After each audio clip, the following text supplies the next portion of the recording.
Like, when were you guys diagnosed?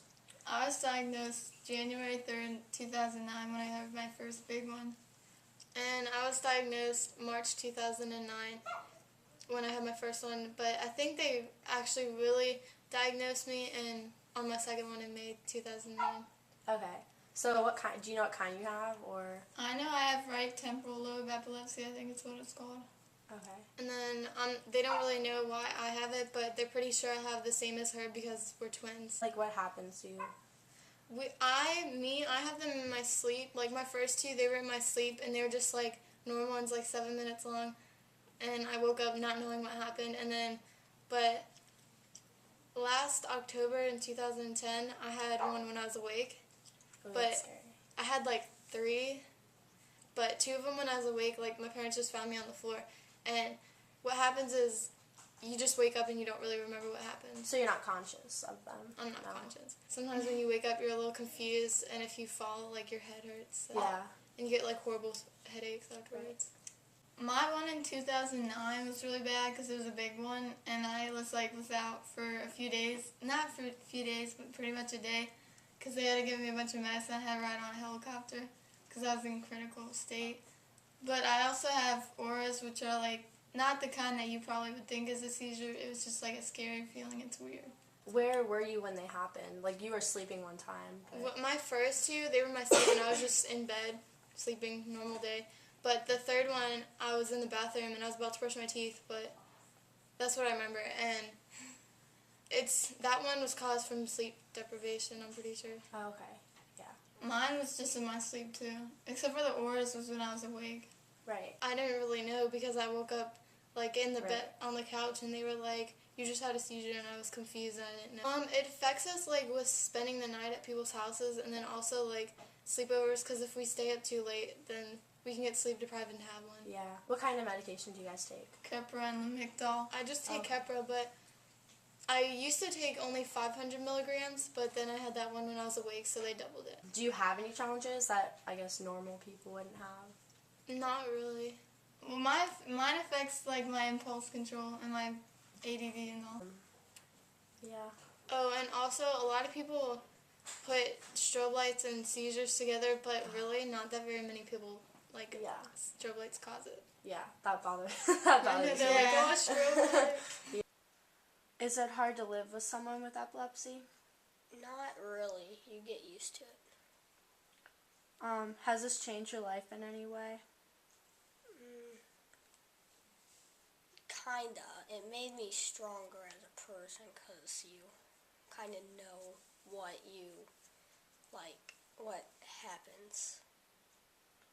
Okay, what's your biggest fear for them? Well, not knowing what it was, maybe like that they could have died from it. When you go to school, does it bother you when people say things? Yes. Like what? Like when kids, like, joke about it. Do you say something to them? Yeah, I ask them to stop because it's not funny. Does it bother you when other people bring up epilepsy or things pertaining to that? Like making fun of it? Yeah. Like when people make the joke like, oh, the flashing lights, like I don't think they realize it when they're like, oh, Allison can't go. Like I really just want to hit someone. It's not cool. Like epilepsy is a disease, and it's just like you wouldn't make fun of any other disease. It's just like I know, like if you're cool with it, then I'm cool with it. But I do kind of get like defensive about it, just because you're my best friend. People saying stuff like that. I almost said a bad word on camera. Have you gained anything from like this, from like knowing that your friend has epilepsy? I'm more aware of like people who have diseases, and like she may not notice it or you may not notice it, but like when I do spend the night at your house, I do kind of make sure that you're taking your medicine. Like I do, and I asked you at Tiff's house if you had your medicine because I just wanted to make sure you were good. So, but I think I'm just more aware and more like understanding. People tell me this stuff. So, yeah. July 2009 is when they first diagnosed me, but I had my first seizure on August 11th, 2008. Do you think it changed you? Did it make you more scared, or what did it do to you? When I had my first seizure, I didn't really know what was going on. I thought I was going to die. Like, it was the worst feeling of my life. But after that, one of the doctors that I went to see in the emergency room was just kind of like, oh, it's just a fluke, like nothing's wrong. So he told me just to go on with my life. So then on September 1st, like a month later, I had another one, so I went and they told me the same thing. So I just thought that it was just something that was going on for like a year and would go away.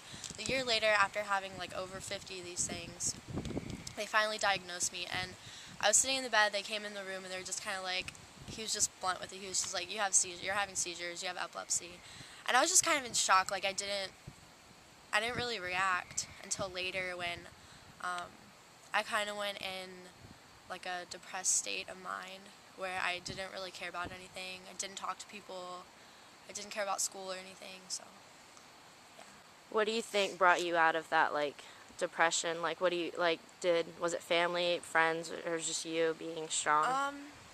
I think a lot of it was, I really think a lot of it was I started praying a lot. I don't go to church really, but I started praying a lot. I had a lot of support from my family. I didn't really have many friends at the time since I kind of shut everyone out. But when I started letting people in, soccer helped me a lot. And when I let people in, I just kind of accepted it. And I had always believed everything happened for a reason, but it kind of made me believe it even more. Did you have a lot of seizures when you were first diagnosed? Was it bad, or was it, like, rare? Well, before I was diagnosed, I remember the first dates. It went from August 8th to September 1st to September 14th to the 18th. So they kept coming gradually faster and faster, and then I started having them more than one each night. So it became really scary, and I went to so many different hospitals, visited so many different places, and nothing seemed to work. So when I was finally diagnosed and had medicine, they started going away. And there was one point where I hadn't had seizures for like 4 months. When was the last time you had one? October 30th, 2009. So I've been seizure-free for a while. And what happens if you have another seizure? Does anything happen? If I were to have another seizure, I would not be driving for 6 more months. You have to be 6 months of seizure-free, which is not cool. And I can do everything else. I'm just a normal person for the most part. Do you think people treat you any differently? And if so? No, not anymore. I think they used to when I first told everyone, because I was open about it. I didn't really care if people knew. I don't really care what people think of me, so I never have. And so no, not really. I don't think people see me differently. Do you see yourself differently? I have changed. I definitely have changed. I feel like I don't know who I would be without them, but I guess it's who I am now. So I guess I have to live with it. Did you, when you first met Lindsay, did you know about her epilepsy? No, she didn't know either. We first found out in the fall, like probably 6 months after we were dating. What kind of epilepsy does she have? It's narcoleptic, so she only has seizures at night while she's sleeping. Oh, okay. Did it change anything between you two? Like, how did you feel when you found out? Well, I guess we were dating, so it was like scary at first to know what was going on, but then it actually brought us closer. That's when I finally knew that we really had something special, you know? Like, it actually brought us a lot closer together. Is she conscious during her seizures? Like, can you explain kind of what happens, or? She's had 3 seizures over, was it 10 years. And the ones that she's had are at night. She's sleeping, and she has this really weird breathing pattern going on. And you can't wake her. She's in that breathing pattern, and then she wakes up, and when she's talking, she's very muffled. It's almost like she can't hear, and very muffled speech. And then once she starts coming to, she's very confused, doesn't know where she is, who I am, who anything is. For example, she asked me one time, right after we got married, she asked the dog came up to the bed, and she goes, "What's that?" And I said, "That's Max." And she goes, "What's a Max?" And I said, "That's a dog." And so she's like, "Huh," and kind of was like confused, but still that not really being able to hear. She had that muffled speech, but every time, and this is the way that I knew that maybe we were meant to be married and together. Every time I ask her because it looks like I'm scaring her, because she like backs away and she's really frightened of everything. she always says, I said, well, do you want me to leave and leave you alone? She's like, no, I love you. You have to stay. And so, I mean, that's kind of the beginning of like why it's not that scary to me. Like it's just, I think about it, now every night almost, but she's on medications. They're controlled. She hasn't had a seizure. She hasn't had any activity of a seizure in probably 4.5 years now. Do you think she like changed as a person? Like, has she changed any since before she had seizures till after, or? Yeah, I think it just put life into a different perspective. That we are,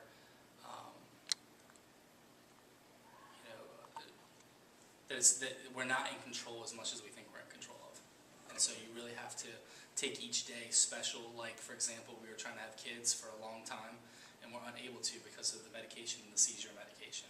It really shows us how small we are in God's world. It really shows us how little we are, and that we can't control a lot of things that happen. So did like religion, that played a big role in it? Like, did that help? Yeah, huge. I mean, that's the center of our life, our family's life. So, yeah, we just had to lean on God the entire time and just say, we don't. This is uncharted territory for us. Things about most seizures, they have no clue where they come from, and what controls them, or what triggers them, what doesn't trigger them.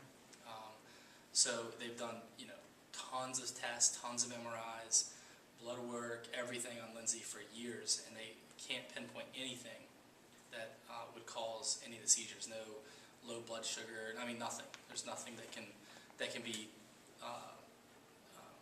traced to it. So it definitely makes us look back to our faith and say, God, we need you on this, because we don't know when the next one can